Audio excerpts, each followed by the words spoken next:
পরলে কি গুনাহ হবে? টাই পরা যাবে না, গুনাহ নয়। টাই হচ্ছে বিজাতিদের পোশাক, এটাকে ভালোবাসার সুযোগ নেই। যাকে যাকে যাকে আমি জিজ্ঞাসা করি, যাতে মানুষে খারাপ মনে করে তা আপনি এটা কেন ব্যবহার করেন, তা হেসে ওটা উত্তর দিলাম হাসি দিয়ে। ভালো নয়, ও পড়ছে সেই জন্য আমাকে পড়তে হবে এটা নয়, এই পোশাক মুসলমানের নয়। আসসালামু আলাইকুম, নামের আগে মোহাম্মদ লেখা যাবে কিনা? জিজ্ঞাসা, নামের আগে মোহাম্মদ লিখা যাবে কিনা? মোহাম্মদ লিখা যাবে না, শুধু নামটা লিখবেন। ভোটার আইডি কার্ডে লিখা আছে তো লিখবেন, পারবে। অপবিত্র অবস্থায় কোরআন স্পর্শ করা যাবে কি? হায়েজ অবস্থায় কোরআন ধরে পড়বে, অজু ছাড়াই কোরআন ধরে পড়বে। একাধিক সহিহ হাদিস, 8টা হাদিস পেশ করা আছে নামাজের উপরে। আমার যে বইটা আছে, বইটা তো আপনাকে পড়তে হবে। আমি তো মুখে কলমে আপনার সেবা করতে চেয়েছি। বই হাতের ডানে আছে, 8টা দলিল দেওয়া আছে। যাদের হায়েজ হয়েছে তারা কোরআন মাজিদ ধরে পড়বে। যখন ফরজ গোসল তখনই পড়তে পাবে না। বুকের নিচে নাভির উপরে হাত বাঁধা যাবে কি? বুকের নিচে নাভির উপরে হাত বাঁধার হাদিস জয়ীফ, বাঁধা যাবে না, বুকের উপরে বাঁধতে হবে, হাদিস জয়ীফ। মাহফিলের জন্য রাস্তায় হাত আদায় করা যাবে কি? মাহফিলের জন্য এভাবে রাস্তাঘাটে আদায় করা হবে না। কিন্তু কওমি মাদ্রাসায় গাড়ি যদি থামে। করা হয়, তাহলে কি হবে? কওমি মাদ্রাসার জন্য এমনিতেই রাস্তাঘাটে না নেমে বাড়ি বাড়ি যাবে। হ্যাঁ, কমিটির লোকেরা যে বলবে এই পরিমাণ চাউল বা এই পরিমাণ টাকা পয়সা, রাস্তাঘাটে ওই কাজ করা হবে না। তাহলে অন্য গ্রামে গিয়ে আদায় করা যাবে। গ্রামে আদায় করতে যেতে পারে, সেই বাড়ি হিসেবে, ব্যক্তি হিসেবে, রুকুর পরে কিন্তু রাস্তাঘাটে এই কাজ। ফরজের সালাত আদায়ের পর ঘুমানো যাবে কি? ফজরের সালাতের পরে আগে ঘুমানো যাবে কিনা? ঘুমানো নিষেধ নয়, সালাতের পর। তা আল্লাহর নবী বলেছেন সকালের কাজে বরকত হয়। ফজরের সালাতের পরে যদি জমি চাষ করেন তাড়াতাড়ি চাষ হবে। ফজরের সালাতের পরে যদি সাংসারিক কোনো কাজ করেন তাড়াতাড়ি সেটা সহজ হবে। ফজরের সালাতের পরে যদি পড়া মুখস্থ করেন তাড়াতাড়ি মুখস্থ হবে। আল্লাহ নবী বলেছেন, বুখারী মুসলিমের হাদিস, সকালের কাজে বরকত হয়। তো যে কাজে বরকত হয় সেই কাজে ঘুমিয়ে থাকবে কেন? সকালে ফজরের সালাতের পরে ঘুমিয়ে গেলে বরকতের কাজটা ছুটে গেল, আর ওই অলসতা চেপে যাবে তার শরীরে। পুরুষের জন্য লাল ও হলুদ কাপড় পরিধান করা যাবে কি? পুরুষের জন্য হলুদ কাপড় চিরদিনের জন্য নিষিদ্ধ, লাল ব্যবহার না করাই ভালো। কলিগদের সমালোচনা করা যাবে কি প্রতিষ্ঠানের সাথে? কলিগদের সমালোচনা করা যাবে না, সমালোচনাতে পরিবেশ আরো নষ্ট হবে, বরং তাকে বারবার গিয়ে ডাকতে হবে। ইমাম সাহেব বিড়ি এবং সিগারেট খান, 24 বছর যাবত তিনি ইমামতি করেন, তাকে মসজিদে ইমামতিতে রাখা যাবে কিনা? ইমাম বিড়ি সিগারেট খায় বা জর্দা খায়, ইমামের পিছনে সলাৎ হবে, কোনো সমস্যা নেই, তবে এ ইমামের যোগ্য নয়। ইমামকে বাদ দিয়ে একজন ভালো পরহেজগার ইমাম নির্ধারণ করতে হবে। এ নিজে ইমামের যোগ্য নয়, ইমামতি করার যোগ্যতা রাখে না। তবে ওর পিছনে নামাজ পড়লে নামাজ হয়ে যাবে, ওর হবে না। নামাজের একটি সূরা 2 বার মিলালে নামাজ হবে কিনা? কোনো সমস্যা নেই, মিলাতে হবে না। একই সূরা যদি প্রত্যেক রাকাতেই পড়ে কোনো সমস্যা নেই। নামাজে খারাপ চিন্তা আসলে কি করণীয়? নাউজুবিল্লাহ, বাম দিকে হালকা থুথু। নাউজুবিল্লাহ, বাম দিকে হালকা থুথু। সিজদা যাওয়ার সময় হাঁটু আগে দেওয়া যাবে কি? সিজদার সময় হাঁটু আগে দেওয়ার হাদিস ঠিক নয়, হাত আগে রাখতে হবে, এই হাদিস ঠিক করা যাবে। পরে পুনরায় বুকে হাত বাঁধা যাবে কি? রুকুর পরে পুনরায় বুকে হাত বাঁধা যাবে না। এটা কিন্তু আমরা সৌদিতেও এইটাকে আলবানী রাহিমাহুল্লাহ শক্তভাবে বিদআত বলেছে। আমরা কোনো হাদিস পেশ করতে পারিনি। বেনামাজিকে সালাম দেওয়া যাবে কিনা? বেনামাজি তা আসলে নামাজকে অস্বীকার করে না, মাঝে মধ্যে নামাজ পড়ে না, তাকে সালাম দিবেন। বাছাই করে শুধু নামাজি লোকদের সালাম দিতে হবে কি? না না, বাছাই করে নামাজি লোককে সালাম দিতে হবে, নিয়ম ঠিক পবিত্র নয়। অবস্থায় যাকে চিনবেন তাকেই সালাম দিন। সাহেব, আপনার বক্তব্য শুনে আমি 20 বছর বয়সে দাঁড়িয়ে রেখেছি। দাঁড়িয়ে রাখার কারণে অনেকে ঠাট্টা মস্করা করে, তাদের উদ্দেশ্যে কিছু নসিহত করুন।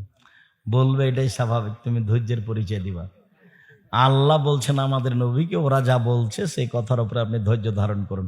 আল্লাহর কি ঠেকা বেঁধেছে, একটু টিপে দিলেই তো হয়। না টিপে দিয়ে বলছেন যে আপনি কি করেন, ধৈর্য ধারণ করেন। এই দুনিয়া এরকমই, ধৈর্যের পরিচয় দিতে হয়। শায়েখ, উপদেশ বই থেকে আমি প্রতিদিন ফজরের নামাজের পর উপদেশ বই থেকে আলোচনা করি। একদিন মসজিদের সভাপতি আপনার বই দেখে আমাকে নিষেধ করে দেয় যেন আপনার বই থেকে আলোচনা না করি। তুমি চেষ্টা করো যেন করতে পারো। যে না করেছে সে তার আকীদা নষ্ট হয়ে আছে। আমাদের বইয়ে তো আর কোরআন হাদিসের বাইরে কোনো কথা নেই, বরং ফাজাইলা আমল যদি বই থাকে তাহলে শতকরা ৭৭% মিথ্যা আছে, ধর্মের নামে মিথ্যা কথা আছে। যাক, আল্লাহ তুমি মাফ করো, আমাদের যারা মারা গেছে তুমি তাদের কবরের শাস্তি মাফ করো। এটা পুরাতন প্রশ্ন, বিবাহ করে যৌতুক নেওয়া যাবে কিনা? চলেন, আমি ব্যবসা করি, বেশি দায়ের মেমো করে কম দামের মাল দেয়। এখন এটা হলো প্রতারক, এটা হলো গাদ্দার, এটা হলো আত্মসৎকারী, এরা হলো সবচেয়ে বড় পাপী।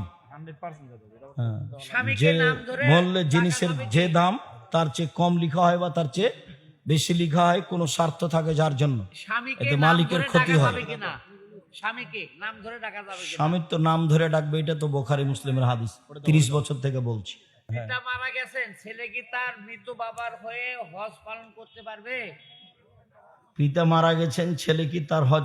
ছেলে আগে নিজের হজ করবে, তারপর বাপের করবে করাই জরুরি। আগে নিজের করবে, তারপরে বাপের। বাপ সম্মানী হিংসা আগে বাপের করবে, এটা ওই পথ নেই, আল্লাহ রাসূল এটা না করে। হজের আগে উমরা করা যায় নাকি, এটা অনেকের প্রশ্ন। ওমরার জন্য কোনো সমস্যা নেই, ওমরার সাথে হজের কোনো সম্পর্ক নেই। হজ ভিন্ন জিনিস, ওমরা ভিন্ন জিনিস। ওমরা 12 মাস করা যায়, যে কোনো সময় করতে পারে। মাদ্রাসা বা এতিমখানার খাবার মাদ্রাসার শিক্ষক এবং সদস্য ফ্রিতে খেতে পারবে কি? জি না, এসব খাদ্য শিক্ষক বা কোনো সদস্য খেতে পারবে না, খেলে টাকা দিয়ে দিতে হবে। আর শিক্ষকরা এই পর্যায়ে খেতে পারে যে শিক্ষকরা ছাত্রদের পাহারা দিচ্ছে, দেখাশোনা করছে, ওদের খিদমত করছে, ওই সুবাদে খেতে পারে। যারা এখানে থাকে না, বাচ্চাদের দেখাশোনা করে না, তারা এটা খেতে পাবে না। ছেলে মেয়ে দিনদার কিন্তু ছেলে বেকার। মেয়ের বাপ যদি ছেলেকে ব্যবসা করার জন্য টাকা দিতে চায়, শর্ত হচ্ছে মেয়েকে বিবাহ করতে হবে এবং সেই টাকা পরবর্তীতে ফেরত দিতে হবে। তাহলে কি টাকা নেওয়া কি যৌতুক হবে কিনা? না, টাকা নেওয়া যৌতুক হবে না, এসব তো বিবাহ দিতে পারে। ইমাম যদি জালসায় ইস্তেগফার না করে তাহলে মুক্তাদিরা কি করবে? ইমাম জালসা ইস্তেগফার করবে কি? বক্তব্য যখন শেষ হবে তখন দোয়াটা পড়ে নিবে, সবাই দোয়ার সাথে আমিন বলবে বা সে দোয়াই পড়বে। চলে। ব্যাংকে টাকা রাখা যাবে কি? জরুরি কারণে তো ব্যাংকে টাকা রাখবে, টাকা কি এখন আর পাশে রাখা যাবে? এটা নিরুপায়, রাখতেই হবে। চলে। বেদাতীদের থেকে দান চেয়ে নেওয়া যাবে কি? বেদাতে হোক হিন্দু হোক, দান চেয়ে নেওয়া যাবে, সে যেই হোক। কিস্তিতে পণ্য কেনা বেচা করা যাবে কি? উভয়ের সম্মতিতে কিস্তিতে পণ্য কিনা বেচা করা যায়, হাদিস সহিহ পত্রিকায় দেওয়া আছে। যে ঘরে টিভি থাকে সে ঘরে নামাজ হবে কিনা? টিভি থাকলে নামাজ হবে, কোনো সমস্যা নেই। টিভি চলাকালীন হবে না, টিভি বন্ধ রাখতে হবে। 7 বছরের নিচে বাচ্চারা মসজিদে যেতে পারবে কিনা? ছোট ছোট বাচ্চা মসজিদে যাবে, কোলের বাচ্চা যে দুধ খায় সেও যাবে। চলেন। হ্যাঁ, তসবিহ করবে চেয়ারম্যান? না তো চেয়ারম্যান তসবিহ গোনা বিদাত, তসবিহ গোনা হবে না চেয়ারম্যান, আঙ্গুলে গুনতে হবে। জাতীয় পতাকায় সেলুট দেওয়া শিরক না বেদাত? এইগুলো সেলুট শিরক, বিদাত না, এগুলো হলো শিরক, এগুলো চলবে না। আরাফার সিয়াম কবে রাখবো, 8 তারিখে না 9 তারিখে? 8 তারিখে। 8 তারিখে। 9 তারিখ গণনার হিসাবে বলা হয়েছে, পত্রিকাতে 9 তারিখের কথা আছে। শাহেক, চন্দ্র হিসাবে 9 তারিখ পড়ে, 9 তারিখ রাখলে সমস্যা নেই। চলো। প্রতি বছর আমরা ঈদের জামাতে আপনার ইমামতির জন্য এই বড় পাতার ঈদগাহে জামাত করতে আসি, কিন্তু দুঃখজনক আপনি জামাত পড়ানোর কথা বলে আসেন না। 2 বার হজে গেছেন, 2 বার হজে গেছেন আপনি। আচ্ছা, চেষ্টা করব। যদি আমি আর না আসতে সামনে পারি বছর- তো কি সামনে বছর আব্দুল আসবেন আব্দুর রহমান কিনা? তো আসবেই। না সামনে বার আসবেন কিনা ইনশাআল্লাহ। ইয়ে কথা চাইছে। না, এটা বলা যাবে না এখন এই মুহূর্তে। কিয়ামতের পর কি মানুষ জিন জাতি সৃষ্টি হবে? কিয়ামতের পরে মানুষ মানুষই, জিন জিনি। জিনও জাহান্নামে যাবে, মানুষও জাহান্নামে যাবে, জান্নাতে যাবে। ওই জান্নাতে এই জান্নাত, দুটার কথা আল্লাহ উল্লেখ করেছেন, জাহান্নাম ও জান্নাত। চাঁদকে দেখে চাঁদকে কেন্দ্র করে কি সালাম দেওয়া যাবে? চাঁদকে কেন্দ্র করে সালাম দেওয়া যাবে না। চাঁদ দেখার যে দোয়া আছে সালাম সহ, সেটা বলতে হবে। জান্নাতুল বাকি আর জান্নাতুল মাওয়া বলা যাবে কি? মাওয়াল্লাহ, জান্নাতুল বাকি আর আরে জান্নাতুল মাওয়া তো বা জান্নাতুল বাকিউর নাম নয় তো, এদের ভুল হয়েছে, বেদাতি হাজির এগুলো করেছে। ওটা বাকিউল গারকাদ।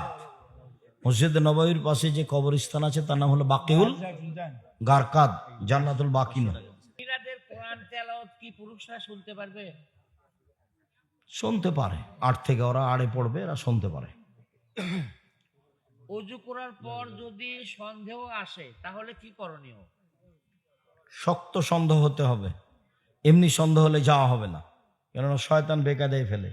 খালি বলে যে, ওই জন্য বলেছি 40 কদমের পরে যদি ঢেল ফেলে, টিস্যু ফেলে, তবে মনে হবে যে পেশাব আসলো, মানে ও বেকায়দায় পড়ে গেছে। যার জন্য একবারে স্পষ্ট না হলে সন্দেহ যাওয়া যাবে না। আল্লাহ রাসূল সন্দেহকে না করে দিয়েছেন। স্পষ্ট হলে আবার ওযু করতে হবে, না হলে নেই।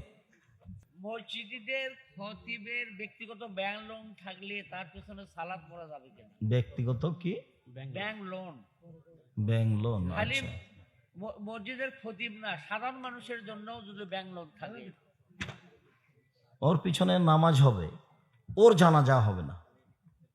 ও মারা গেলে ওর জানাজা হবে না। লোন আছে যার, জানাজা নেই তার, ওটা এমাম হোক আর যে হোক না কেন, এমামের লোন নেওয়ার কারণে তার এমামতি বাতিল হবে না। আপনারা ওকে ছেড়ে দিয়ে অন্য মানুষ ভালো দেখেন, সেটা ভিন্ন কথা। এই কারণে তার এমামতি বাতিল হবে না।